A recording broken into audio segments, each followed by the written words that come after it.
வணக்கம். பெண் எனும் பேராற்றல், அதுவே உலகின் உயிராற்றல். பெண் விடுதலை இல்லையே மண் விடுதலை இல்லை. பெண்களின் பேராற்றலை பற்றி பேச வேண்டும் என்றால், நம் தமிழினம் பல ஆளுமை மிக்க பெண்களை கண்டுள்ளது. குறிப்பாக நமது பெரும்பாட்டி வேலு நாச்சியார் அவர்கள் வெள்ளையனிடம் மண்ணை இழந்து கணவன் கொல்லப்பட்ட பிறகு தனி ஒரு மகளாக போராடி படைகளை திரட்டி 8 ஆண்டுகளுக்கு பிறகு தாம் இழந்த மண்ணை மீட்ட வரலாறும் நமக்கு உண்டு. இன விடுதலை களத்திலே ஆயுதமேந்தி போராட செய்து பெண் புலிகளின் பேராற்றலை மிக சிறப்பாக பயன்படுத்தியவர்தான் நம்முடைய தலைவர் மேதகு வே. பிரபாகரன் அவர்கள்.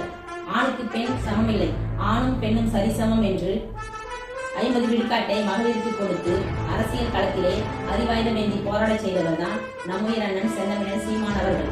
அறிவாயுதமேந்தி போராட நம்மை தயார்படுத்திக் கொள்ள அண்ணன் சீமான் அவர்களின் தலைமையில் நாம் தமிழர் கட்சியின் மகளிர் பாசறைக்கான மாநில கலந்தாய்வு கூட்டம் மார்கழி 6, 21/12/2025 ஞாயிற்றுக்கிழமை காலை 10 மணிக்கு திருச்சியில் உள்ள TMR மகாலில் நடைபெறுவதால் மரத்திகள் எல்லாம் மறவாமல் கூடுவோம்.